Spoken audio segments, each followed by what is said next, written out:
Shall we begin?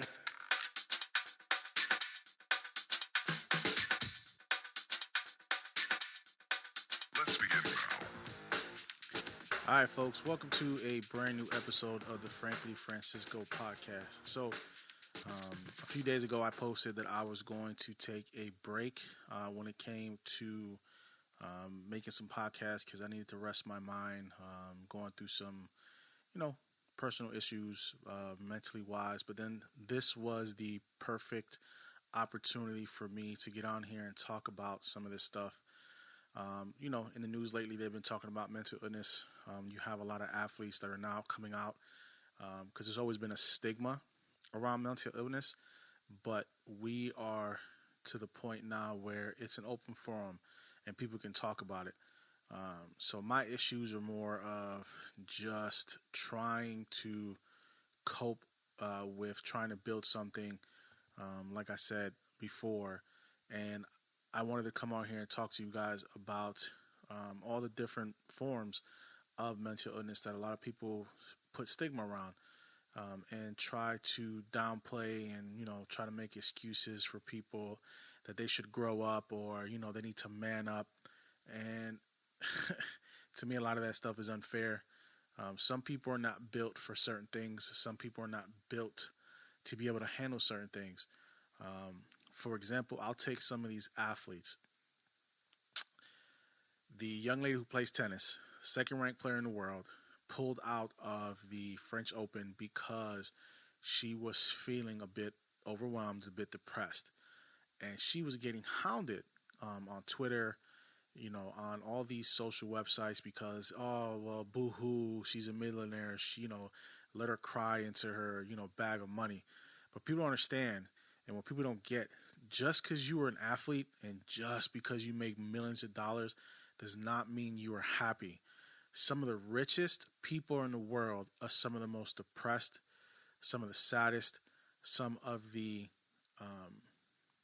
some of the emptiest people you'll ever meet in your life.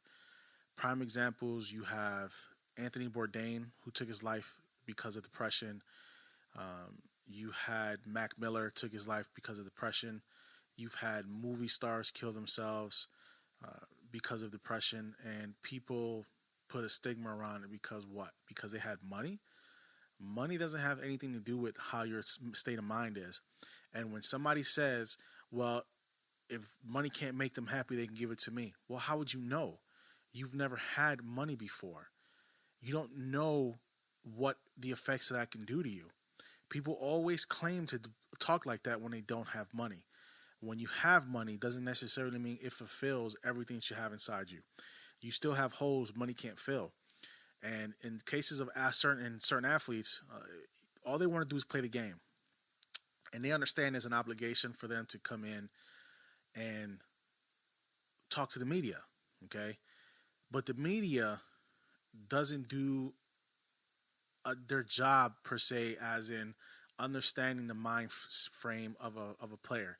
If I just played a grueling 52-minute game of basketball, 48 minutes, but then you should know that it takes more than 48 minutes. Those games can go 2 hours, 3 hours sometimes, based on the commercial breaks, based on the stoppages.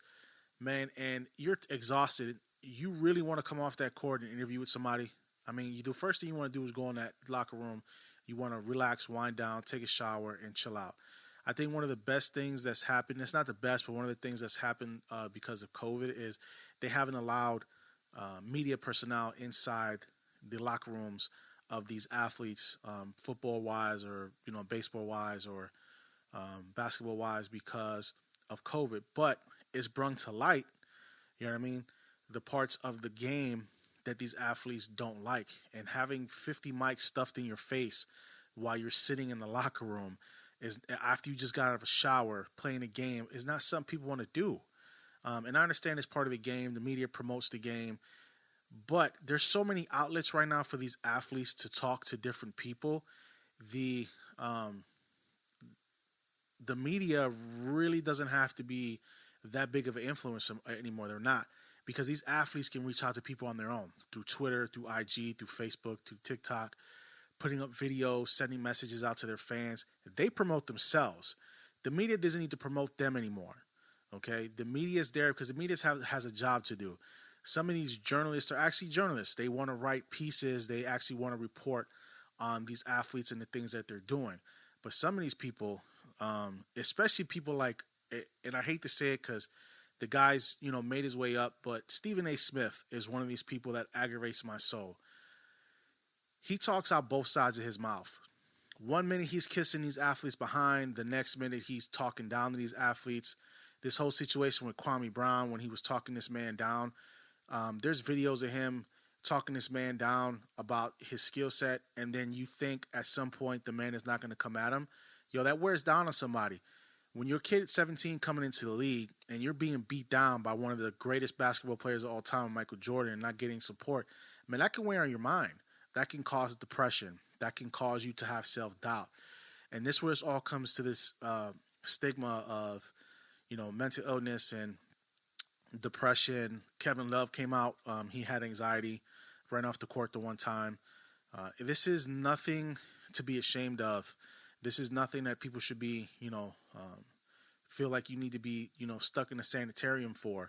We all get depressed, man. We all have highs. We all have lows. And we all have to figure a way how to level that and find ways to level. So mine, I've always said since I've started this, that talking into the microphone and talking to you guys and putting these podcasts out and talking to my audience is what helps me level out. So I wasn't going to post anything for 2 weeks because I'm heading down to Florida. I'll be in Orlando for a week, and we're just going to take a break. But I'm taking my equipment down there with me, and I'm gonna do a podcast down there as well because this is what I want to do. I didn't post last week because I wasn't in the best frame of mind. And I'm actually supposed to be sleeping right now because I'm supposed to be driving down in the middle of the morning. But I needed to get this out there. I needed to talk to you guys about this. This is going to be posted, same as always. It'll be on my media sites, my YouTube channel. But I think it's an important thing to talk about that doesn't matter if you're poor, doesn't matter if you're rich. You're going to get depressed at times. You're going to feel down. We can't stigmatize this stuff, man. We can't put people down because they're having a bad day or they're having a bad couple of weeks. You can't control depression. Depression controls you a lot of the times. You don't want to feel that way, but your brain tells you you're going to feel that way. People don't want to wake up in the morning and feel like like the whole world is sitting on their shoulders and they can't do anything about it. You know what I mean? There's help. There's plenty of help, but some people don't want to get that help because of the stigma around mental illness and the stigma around you feeling down, especially these athletes. And what gets under my skin a little bit is these guys earn where they're at. These are finely tuned athletes. These are people who have been playing this game since they were kids, finely tuned, doing the things they need to do, you know what I mean, to get where they are, and they made it, okay? So when they do make it, doesn't mean that the millions of dollars that they signed a contract for is going to make you happy, because that's not how it works. Man, you could be balling out and you could be playing basketball or baseball and then nobody knows what your mindset is. So you're going to floor scoring 30 points or hitting 5 home runs, but when you get back in and you're done, you feel like you're alone, even though you're in front of cameras and, they're beaming you out to 40 million, 50 million people a game, and you're sitting in arenas full with 50, 60,000 people. You can have all those people around you and you still feel like you're the only person in the room because of the depression, because of the sadness that people have inside. And a lot of people are not going to talk about it. They'll brush it off. They'll brush it off and then settle to get over it. And that's what I was doing. I was brushing it off. I was saying, no, I'll be fine. It's fine. I'll be okay. You know what I mean? I'll just deal with it and push it on. But sometimes you can't. Sometimes you have to talk about it. And this is why I'm here talking about it. Because for me, it was the same issue. You know what I mean? I was like, I'm used to it already. I can deal with it. But sometimes it gets overwhelming. And I can't blame some of these athletes for doing what they're doing. But then you got media people that just want to talk out the side of their mouth. Oh, well, they have an obligation. They know what they're getting into when they're playing sports. But then when it comes to light, that they're dealing with depression, all of a sudden now they want to talk and change the verbiage, even though they didn't find out what was going on until after and then change the verbiage. But the first thing they do is go in attack mode.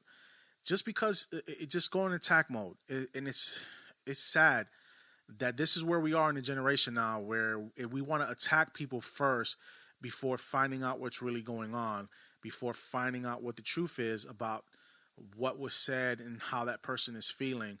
But since you're in the media, you have to put a story out there. You know, you have to say what is going to get people drawn in. That's what you're getting paid for. Stephen A gets paid to talk out the side of his mouth. He gets paid to talk, trash. Same thing with Skip Bayless. You know what I'm saying? Same thing with Max Kellerman. These guys get paid to put out stuff on TV to draw in, and they think that the athletes need them. Right before, yes, maybe in the 70s, in the 80s, and maybe even the early 90s, when social media wasn't what it is right now. Man, there's so many platforms out there in social media right now. In all reality, if ESPN stopped covering sports, if Fox stopped covering sports, and you only have people like YouTube right now, that's you can watch games on YouTube, you can watch games on Hulu, you can watch games on Prime. You wouldn't need people like ESPN. You wouldn't need media outlets because we have our own outlets. We have our own social media. You have some of these athletes that have 5 or 6 million followers. You know what I mean? They can promote themselves. They can promote the game themselves. They don't need people like Stephen A. Smith or Skip Bayless to do that. What they do is they bring drama, okay? And that drama brings conversation. Those conversations what brings dollars in. That's their job. And I won't say hate, but I dislike when they try to downplay one thing 1 minute and then downplay the other. That young lady, okay, is dealing with something that she felt that she wanted to express to her fans, okay? She wanted to express it to her fans before she expressed it to the French Open, officials or to the tennis tour people. It was her prerogative to do so. You know what I mean? She felt like she wanted to let her fans know first why she did what she did before she went the other route, letting everybody know. And then they crucified this girl. Now all of a sudden, everybody's out and has her back and saying, we understand and this and this and that, but you still have an obligation. Yes, everybody has an obligation. Doesn't mean everybody's going to follow through that obligation because you want them to follow through that obligation. If somebody's having a bad day and they don't want to talk to somebody, you're not going to talk to somebody. I know people who shut down for 3 days. You know what I mean? They're not feeling it and won't come out the house. But then when they finally come out the house, everything's all good. They just need that time to reflect, to sit back and get their mind right. And I think a lot of people need to learn how to do that. I think the biggest thing that a lot of us have to do is learn how to balance things. And it can be difficult sometimes. It can be because when you're trying to create, when you're trying to be an entrepreneur, it can be levels to this thing, and it can be quite difficult to know how to navigate the waters of getting where you need to go. I try to motivate myself every day. I try to motivate my kids. I try to motivate people around me. One of the things that I love about the job that I do in finance is I get to educate kids. I get to educate teenagers, young adults, 19-year-olds, 20-year-olds. And it feels good because some of them come in down, some of them come in depressed. And when I deal with them and I talk to them, I try to uplift them because I've been in their shoes. I know what it was like to be a teenager. I know what it was like to be in my teens, in my early 20s. It's never easy. Sometimes you don't know what's going on with your life, and you just need somebody to stand and talk to you. And that's one of the benefits of what I do in my job. I can talk to people. I can help people and make them feel better. You know what I mean? So I want to keep doing that here as well. But I felt like I needed to come out and talk to you guys and, lay everything out on the table and just tell you what's going on. So I'm glad that I'm on here and we're speaking about this subject, because mental illness comes in many forms. You have depression. You have people with learning disabilities that have mental disorders. You know what I mean? You have people on the spectrum, but they're still some of these people are geniuses. Some of these people who have Asperger's are geniuses. Some of these people who have, depression. Some of these people have, Asperger's. Some of these people have ADHD. These are things you can't control. You know what I mean? And some of these things cause mood swings. Like 1 minute you're up, 1 minute you're down, 1 minute you hate the world. It's like you're a teenage kid as an adult. You can't control these things. A lot of times they give you medicine for it. You have schizophrenia. I know a couple of people that have schizophrenia. They take medicine to help them focus. And the medicine does them really well because it keeps them centered. Some folks don't want to take the medicine They just don't. So a lot of people end up on the street because of mental illness. We try to help people. You try to help people, and some people just don't want to get helped. You have a lot of homeless in the street right now that have mental illness, but the mental illness is preventing them from actually seeking and getting the help they need. There's people who extended open arms to them, and guess what happened? They just can't do it. They won't allow themselves to get help. Delonte West is a great example of a guy who was struggling with mental illness, and Mark Cuban, I give him all the credit in the world, man. He seen the video and he took him in. He got him in the facility. He got him help, and he got him together. And I think that's the kind of thing that we need more of. But see, Delonte took the first step to want to get help, to want to get back with his family. But mental illness it's a hard thing, man. You know, especially when you have parents that have mental illness, especially when you have friends that have mental illness, you have to try to work around those things. Or when you have kids that have a learning disability, but they're not there's no stigma around it. Your kids are still great. Your kids are still a gift. You know, you just have to learn how to adapt to how to deal with that. And a lot of adults don't know how to do that. They get frustrated. They get frustrated because they don't know how to deal with those behaviors. There's plenty of specialties out there that can help you with that when it comes to helping with your child if they have a learning disability or mental disability that can help you get on track. A lot of free programs out there. You just have to be willing to go out there and listen. Go out there and do the work. Go out there and willing to put the time in. And it can be tough, especially when you have multiple kids. When you have multiple kids, sometimes you have to concentrate. It's hard to concentrate just on one when you have 2 or 3 other kids that you have to work with. But at the same time, this is where a family unit comes in, because you can have a support system. A support system is very important with this stuff. You have to have somebody that's willing there to back you up when you need it. You have to have somebody that's willing to be there with you when you can't be there to do it yourself, to help. We have a responsibility as people, as human beings, to try to understand that everybody's not okay.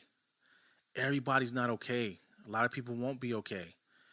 You know what I mean? And we have to be able to be understanding of that and have to be willing to listen. The biggest thing is listening. You have to listen to people. Some people just don't want to listen. You know, they just want to assume. They want to assume this person is this way or this person is that way. But that's not the case a lot of the time. It's not the case. You know what I mean? You have to listen to the whole story. Listen to what that person is saying. Listen to what that person is feeling. And then try to understand what their stance is. Try to understand what they're going through, because then a solution can be found. But you have to be willing to listen. Nobody was listening to this young lady at first when she put it out on social media as to why she withdrew. And all of a sudden, when her story got out and she told the reason why she did it, all of a sudden now everybody's on her team. But everybody made assumptions. It's the first thing they did. They assumed. And instead of waiting for all the facts to come out, they made assumptions. Instead of waiting for the air to clear, they made assumptions.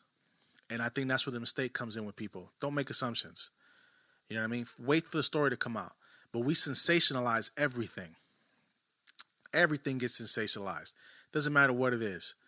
You know what I mean? Kevin Love got raked over the coals when he ran off the court by Dwayne Wade. And Dwayne Wade didn't know the story. He just made assumptions. You know what I mean? And then when it came out, everybody was more understanding about what was going on. Kevin Love got all the love in the world. But you made assumptions beforehand. You know what I mean? A lot of these athletes are human beings too, people. They make millions of dollars, but they are human beings at the end of the day. They have families. They have problems they have to worry about. They got bills to pay just like you do. Their bills might be a little bit more expensive than yours are, but they still have bills. They still have kids to raise. You know, they still have careers outside of the sport that they're playing that they have to worry about. You know what I mean? But once they get on that court, they want to concentrate on playing.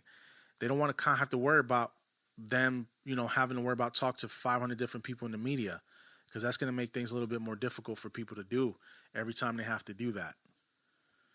So I want to take some time to shout out one of my podcasters. He runs the Man Cave podcast, Del P. He does lives every week, and we hit subjects like this. The other day we got on and we were talking to 2 or 3 other people, and we were bringing up different subjects. And I want to thank the Man Cave and Del P for doing that, because this type of discussion is needed. And when we have people like that that are willing to talk about this stuff, it makes things so much easier. So shout out to him, and go check him out on his podcast as well. I want to thank everybody for listening. I know some of you are going to listen, some of you are going to not. Some of you are just going to shake your head. You'll listen for a couple of minutes and then get out. But if I can help one person understand, if I can help one person that's feeling down, to let them know that somebody cares about you, that somebody's there for you, whether you think so or not, it makes it all worthwhile. It really does. Because when my dad passed when I was a kid, I was 11 when my father died. I went in such a depression. I was depressed for 2 years. I had therapy. I couldn't sleep, couldn't eat. I cried every day in school because as an 11-year-old kid, pretty much lost my childhood when my dad died, and the depression hit me hard. So I understand what it's like, and people were there for me, and I just want other people to know that people are going to be there for you as well. Whether you lost a friend, whether you're just feeling down because your career is not where it wants to be, there's help out there for you. There are people who are willing to help you. There are people who are willing to speak to you. There are people who are going to be part of your life, whether you believe it or not. I don't know. I just wish that as a society we would do a better job of taking the stigma off of mental illness. We're making strides. We're making huge, huge strides when it comes to this stuff, man. But we're not there yet 100%. You have kids that are depressed every single day, man. You have high school kids that are taking their lives because they're being bullied so much for who they are that they feel like they have to kill themselves because they can't take it anymore, because the depression runs so deep that they feel like their life is worthless. And that makes me sad, because we shouldn't outlive our kids. No one should be outliving their child, period. And if a kid is killing himself because he's getting bullied in school and it's causing him to have depression, man, that's enough. That's enough. You know what I mean? It was never good when we were kids to get bullied, man. It's never good now. You have grown men and grown adults that are bullying other people. You have grown women that are bullying other women because of the way they look or the way they dress, or because they're not wearing this type of clothes or this and that. You have grown men bullying other grown men and trolling other people because of the way they dress or the job they have, because they're fat, they're skinny. Bully's a bully. Doesn't matter how old you are, how young you are. If you have high school kids and junior high school kids, elementary school kids killing themselves because of them being depressed, because of them bullying, and nobody's doing anything about it, what does that say about us as a society? What does that say that we can't even help our own kids and nurture our own kids to get out of that? We need to do better, people. We have to do better for these kids, man, because these generations is only going to get worse out here, man. And with this COVID, COVID is coming to an end supposedly, and you have these kids and everybody's starting to come out of the house again, and we're going back to societal norms. There's some things that we need to change. It can't go back to the way it was with a lot of this stuff. It just can't. We have to do better. We have to be able to talk about this stuff. You have programs in schools to help with bullying, but guess what? Bullying still goes on. A lot of these kids don't want to report it because then guess what? They live in the same area as these bullies. You can only protect them in school. Who's going to protect them when they're out of school? A lot of these kids ain't going to tell their parents what's going on. They're going to hold a lot of this stuff inside. You have to start having these conversations with your kids, man. My son is 14 and he's going through the motions right now. He's going through every emotion. He hates the world. Everything makes him angry. He can't stand everything. Somebody breathes. He's, 1 minute he's high, 1 minute he's low. And I know it's the chemicals changing in him and he's becoming a man and blah, blah, blah. I get all that.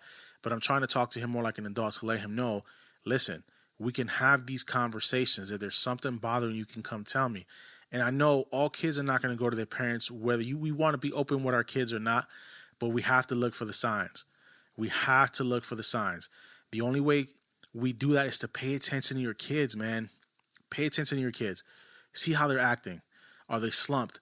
There's signs, man. Is he walking around moping? You should be able to tell that you're flesh and blood, that something should be bothering them. Same thing with these teachers in the school. If you have a kid who's normally cheerful, talking, and happy all the time, and all of a sudden now he's mute, or he's not saying anything, he's more reserved, there's something wrong. Those are clear signs there's something wrong with this kid. You need to find out what's going on. You need to find out to get this kid help. And sometimes we just don't want to do that. We just don't want to put the time and the effort to do that for these kids. Our children should never outlive us. We should never outlive our children, period. We should never outlive our children at all. The goal is to make sure that our children make it, live a long life, healthy, you know what I mean? Have their own children, have their own life, and we know that they grew up happy. But a lot of kids, even if you do all the things in the world for your kids are still going to get depressed at one point or another. Just be there for them. Just find a way to let them understand that, listen, you may not want to talk to me now about it. You may not want to say anything about it right now, but just let me know, man. Just, come sit next to me. Even if you don't want to say anything, just come sit next to me. I'll look for the signs and we can talk about it. Write me a note, because some of these kids don't talk verbally. Some of these kids don't want to express themselves verbally, but they'll write. They'll write you a letter. You know what I mean? And then you can just write back and forth. There are different ways of communicating with these kids. Let's say your kid has a phone and they text everything. Just have them text you. It may sound weird. You know what I mean? It may sound crazy because you're in the same house, but sometimes it's easier for a kid to express themselves by texting or by writing a note. You know what I mean? Instead of them talking to you verbally. You know what I mean? Some of these videos I watch on Reels, on IG, man, some of these kids, something's wrong with some of these kids. You know what I mean? The way they act and some of the things that they do. A lot of depressed kids online. You know what I mean? And, those are clear signs that people need help. It's clear signs. We just need to do a better job of helping these kids out and getting these kids together. That's all. I want to thank everybody for tuning in and for those who are going to tune in. I thank you. I just need to get on here and express myself and say what I need to say, because I couldn't let it go, because everything I've been seeing on the news lately and mental health being such at the forefront of everything right now, being big in the news. But this has been big. This has been going on forever and a day. Before, when somebody had a mental illness, you would just stick them in a sanitarium and forget about them. Now we've come a long, long way since those days. Now we can help our children, even our adults, thrive, survive, and make a good life for themselves. We just have to be willing to help. So I appreciate you folks tuning in. I will be posting another podcast when I'm down in Florida. If anybody's interested in coming on the show that's down in Florida, please, you can message me on IG, Frankly Francisco Podcast. Same thing on Facebook, Frankly Francisco Podcast by the same name. I'm on IG, Twitter, YouTube. Feel free to reach out to me. I'll be down in Florida for a week. I'd love to talk to people more about this if they want to come on the air and have a discussion about it. And we can keep the discussion going on or off the air. It doesn't make a difference to me. I just want to be able to help people if they need it. All right, folks, thank you for tuning in, and we will see you next week.